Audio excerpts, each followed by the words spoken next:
Welcome to the Underground Spotlight, where we uncover some of the things that are happening just beyond the veil of the technocracy. One of the common things that I get as a privacy consultant is people ask me, what do you think about this privacy device? Or this privacy phone, this privacy laptop? And my reaction is, whoa, they did it? They discovered the cure for cancer? They solved the problem? We're talking to the aliens. The aliens are real. We have a fusion energy source. I must have not checked CNN this morning, right? It's a miracle. And the reason I react in that exaggerated way is because there's no such thing as a privacy device. It misses the point entirely, in fact, okay? Because privacy, and this is crucial, and this is what we're going to explore in this episode, is a series of actions, behaviors. It's a mindset of knowing what to do and what not to do. And a device can facilitate that or not. Like, it's good. It's just going to be a reflection of, it's going to be a magnification of who you really are. That's all technology is. And if who you really are is non-private, then it's just going to exacerbate. It's not going to solve that. So you buy your super privacy phone, and now you install Facebook on it, and now you post pictures of your kids and your own face and your house. You've done a non-private act with a privacy phone. And I think I think this security theater is in fact a little bit dangerous because, well, if you have the privacy phone, you think, oh, everything I do on here is private. Well, no, that's not necessarily the case. So let's explore this a little bit deeper. And I think, though, just to say one more point is, people love this stuff. People love the quick fix solution. Obviously, right? They like the supplement that's going to cure their erectile dysfunction. They like the injection that's going to solve all of their bad habits throughout their life of overeating, which is the problem with any fat person. They want the quick fix solution, and they see, a privacy phone, solves all my problems, done. And it misses the point entirely. Let's look at this privacy phone.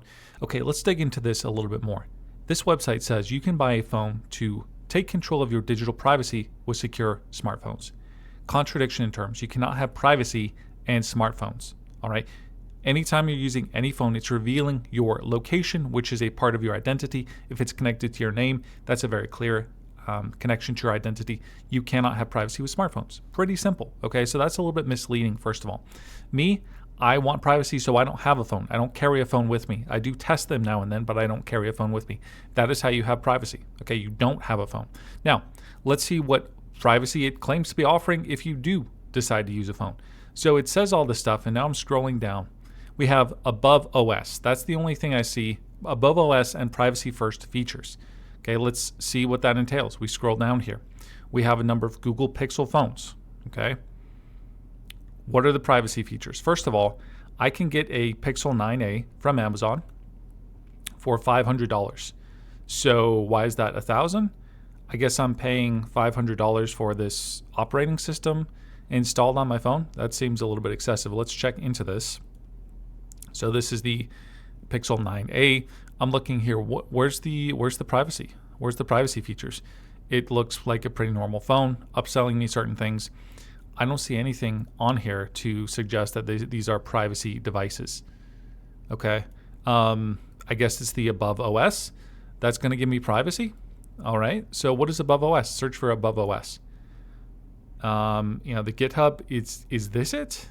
Okay, why am I going to use a operating system that is developed by a company when the best way to use software is to use software that is developed by a giant community, for example, like Graphene OS, okay, vetted by millions of people, trusted security professionals the world over. That is what I would want to do if I was getting a phone operating system. So I'm not sure what's going on here with Above OS, but I'm not going to be using Above OS, and I'm not going to be getting an overpriced phone. It's misleading, okay? This is a very misleading concept. Same thing here for the laptops. Let's first of all step back and remember that privacy is what we do on our devices. It's not the device itself, it's what we do on our devices. So you could even, with your super privacy lockdown device, do stupid things that reveal your privacy. It's not going to protect you along those lines. So I see here, we have true digital freedom with privacy-focused Linux laptops, okay? What does that mean? What does privacy-focused mean, okay? So we scroll down here, okay, ultimate Linux experience. Yeah, I can get Linux in all sorts of places. Yeah, okay. I see they're above suites. Okay, so they're trying to sell me on their email suite. I'm not going to, as a rule, buy a service that is also being sold by a hardware company. That is an upsell. There's no reason for me to use their email service when I could use something like Proton, which has, again, been vetted for years by some of the best security professionals the world over. Proton has a calendar system. File sharing. I'm not going to use something that is just an all-in-one suite by a company that's trying to sell me this. Definitely not going to do that. There are better alternatives. Do not, as a rule, use any service that promises to be an all-in-one. VPN, okay, there's plenty of VPN companies that I would trust, and it's not from this company, I assure you of that. So we have here a laptop. So let's click in here. Okay, what are we getting? Where's the privacy that we're getting from this laptop? It looks like a regular laptop. I'm scrolling down. Privacy services. Okay, so it's their privacy services that they claim to be the privacy. Now, if I go back here, actually, I don't see anything else, but if I go back here to the laptops, I believe they're also using a version of Above OS, okay, which is apparently is a branch of, or is based on Arch Linux. If I search for Above OS here, we see their laptop version. It says Above OS is based off of Arch Linux.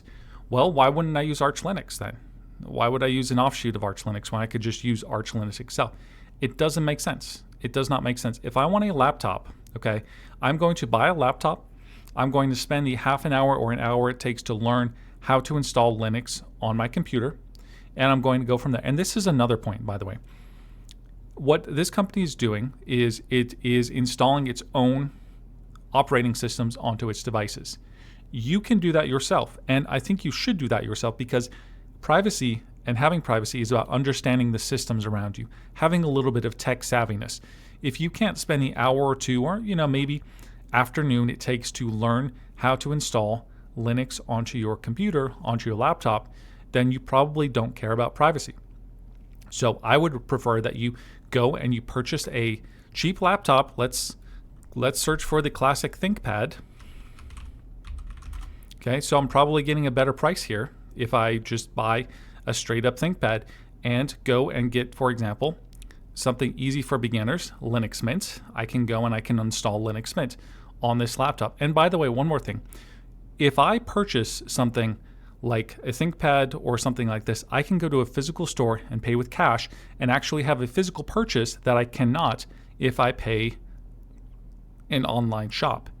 Okay, if I pay an online shop, they have the ability to jot down the serial number, attach it to my credit card, and now there's a permanent link, potentially, theoretically, with me and that particular computer, not to mention that they have to ship it to my house, most likely, which is also revealing something about me. And there's been all kinds of stories about databases of people's addresses and orders that have been leaked and are now on the dark web, showing that, hey, this person is interested in this particular privacy product. So if I can, I always want to purchase my computers and my phones in cash in a store. So just another thing to consider here. But in general, I would prefer to purchase my own device, learn how to install, whether that's Graphene OS on the phone or Linux onto the computer, spend the afternoon it takes to learn how to do that. That is great information that will benefit you many years down the road. Okay, another even worse offender. This is the unplugged phone, the UP phone, which claims to have privacy and digital freedom, right? That's what it offers. And it does that through its unplugged firewall, right? Its privacy layer, UP Cloud, hardware controls, App Center. As far as I understand, these are all proprietary software that the phone is basically promising, hey, we give you privacy. Trust us, bro. Trust us, bro. That's not how privacy works, okay? I would never in my life trust my privacy to a proprietary software, okay? All of the good privacy software out there shows what it's doing. Obviously it does, whether that's Graphene OS or Linux, whatever Linux distribution you're using, or your Signal private messenger. And by the way, a lot of these times, these phones do not let you use things like Signal private messenger. They force you to use theirs. Now, there's something that happens in the criminal underworld where it's common for, if you're involved in like a drug trade or something, and you can read stories about this. There's a lot of books that talk about this as well. They will at some point, if you're a trusted person, they'll give you one of their privacy devices. And they'll say, hey, use this. Use it and only use the apps that are on there, which are our apps, trust us. And then what happens when the police gets their hands on the master phone, or the FBI, or even the person who's in charge of that master phone, they can see what's happening with all those other devices, okay? So it's ridiculous inherently, the idea of a proprietary software, especially one that is probably centrally controlled, protecting your privacy. Completely ridiculous. Dismiss this out of hand. Yes, but let's get back to the laptops, shall we? There are these independent Linux laptop companies out there. And fortunately, they are not promising things like privacy and what have you, because they can't. And the truth is, the first article I wrote on my newsletter that I've now released is an article talking about how I'm done with independent Linux laptop companies. Why do I need an independent Linux laptop company that is going to sell me a very expensive device, okay, when I could just, as I said, buy my ThinkPad or some other laptop and install Linux myself? Okay, Linux is more compatible. Actually, it's not. It's not more compatible with these, because what happens is a laptop, because of all the integrated parts, it takes some time to get support from that distribution. I had one of these laptops and it took an entire year for the trackpad to work because I wasn't using one of their supported. I was using Linux Mint, which should be supported, but it's not. So you have a much better chance of actually using a popular laptop than using a Linux indie laptop company. So what else do these companies promise? Well, if we click in here, what do they say? They said they use Coreboot. Okay, this is an open source BIOS. Okay, that's useful. It's not the end all be all. Fine, that's useful. Is that, am I going to buy it just for that reason? Probably not. Some of these, and if we get to something like Purism, which has had, by the way, a history of bad business practices, not having things developed in time, holding customers' funds, things of this sort. If we go down here, and it promises, of course, all the usual privacy, et cetera, it's just advertising its specs is what it's doing. Where is the privacy? Okay, open source Coreboot. Okay, fine. Kill switches. Okay, you can manually add some of these things. And if you're using something like Linux, you don't really have to worry about your computer listening to you, right? We have something that's trying to disable Intel Management Engine. Okay, I appreciate that. Okay, I appreciate that. But again, that's not the end all be all. And there's a lot to look into for the Intel Management Engine disabling. Okay, so in the end, I would much rather get my laptop and install my own version of Linux that I myself have my hands on. Nobody else has touched it. Okay, there is an element of trust when somebody's sending you these devices with a operating system already installed. There's already a level of trust that you have to have in these companies. I'd rather get my own device, save a lot of money, have the ability to purchase it in person, okay, and then install Linux myself. That would be my preferred way of going about this. If you're interested to learn more, definitely check out escapethetechnocracy.com.